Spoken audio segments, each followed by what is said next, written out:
Hi, this is the continuation of the engine stuff that we've been doing with the Honda Wave. By now, if you've been watching this in order, you've watched me open up the high-speed big bore kit and show that on camera. I've shown you underneath the plastics of a Honda Wave 125i. I've shown you how to remove an engine from a Honda Wave 125. I've shown you the disassembly of the engine, the reassembly of the top end, and then now this is what we've got to here, which is just playing with the clutch. To be honest, we didn't actually film the clutch removal and everything like that. Have you told anyone what you've done? Yep. Cool. Rightio guys, I did a whole lot of stuff off camera because I'm an idiot and didn't turn the camera on when I was mucking around. So on the other side of the motor, I had just put in the new cam chain tensioner and the new cam chain wheels, and so that side's all closed back up, ready to go. And on this side, we've just pulled this off and pulled the clutch basket apart, put some new clutch plates in there, inspected everything like that. Everything looks good.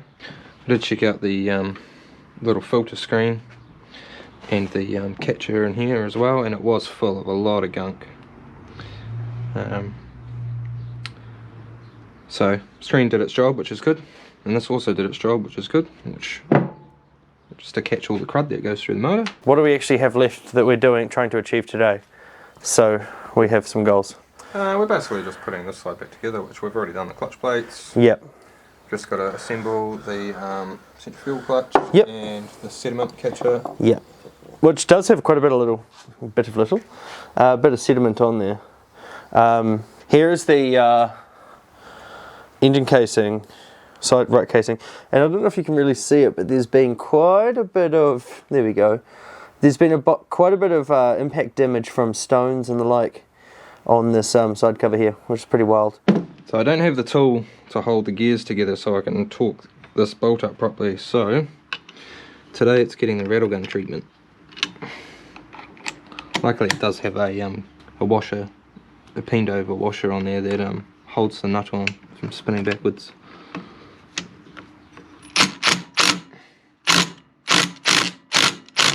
So I'm just going to put a couple of bolts in this casing here and see if I've got that clutch assembly on, which I can test by just pressing on the gear lever and feeling whether it's engaging the clutch or not. It was really hard to get on there because like the bike needed to be on a lean. Maybe she's got a cone. Steady. I'm happy with that. So it's just an adjustment? Yeah, and plus it's dry, it's got no oil in it. Show you.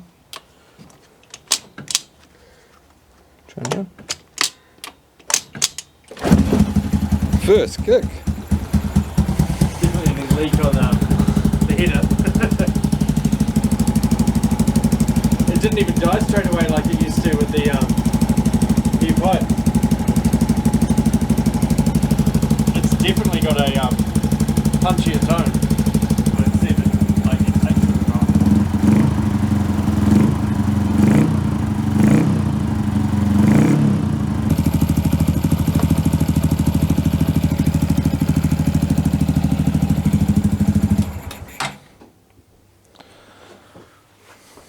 Nice.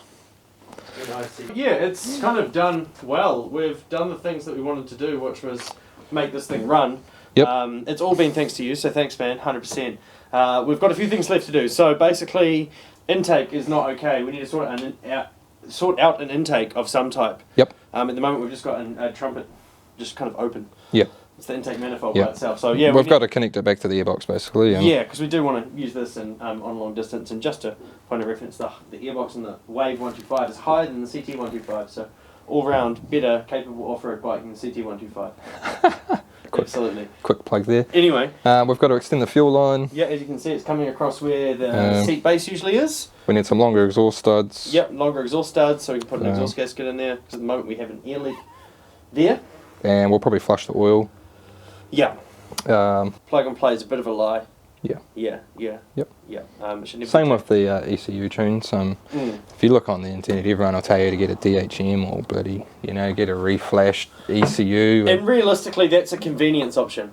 It is convenient. It is. Like, a lot of people, you don't know, you live, America's huge, 350 million people. Yep. You don't know, if you're in the middle of nowhere, and then you've got to go find someone who, number one, will do a dyno tune for a motorcycle. That's rare in itself. Number two, actually understand what the software limitations of these and capabilities of these are. And number three, have done a few of them before. The reason people use DHM kits or there's another guy I like, CJR Racing Performance, whatever his name is because those guys have their own dynos. They get the brand new Groms, whatever they are, when they come out, and they slap a whole lot of accessories on. Different intakes, different kits, configurations, and do dyno tunes for them. And then so basically in America you actually can, if you live at a similar altitude, I guess, or they can program it for altitude, I imagine. Yeah. But you can just say, hey, look, I've got this big ball kit, this cam, this intake, and chances are, and this exhaust, and chances are he'll probably have a tune for it if you've used one of the known suppliers. Anyway, that's it. This series has been fun so far. We will pick it up, but there might be a bit of a gap between now and the next few videos. Yep. These ones have all been done in quick succession because they've all been done over the period of like 3 or 4 days. As you can see, we've done 2 different filming sessions, 2 different sets of clothes. And also, you're going to have to video the dyno. Yeah. Just out of interest. Yeah. 100%. That sounds like a clickbait video right there. Did you see how in the thumbnail for the engine disassembly video I put all the different models that have the same engine? No. I put CT125, Wave, all that kind of stuff. Oh, yep. That's good. Trying to get you people to watch my videos more. Anyway, if you've enjoyed this one, be sure to do all the things that you should do. Not everyone subscribes, so if they do, it's awesome. Kaz's probably like cringing his life away standing here while I'm having this conversation. Also, Moving Our World, go check it out. It's cool, and I do other things there. And we're building this tuk-tuk as well, kind of. It'll take a while. Go look, bye. It'll happen. Yeah, sweet. All right, that's done.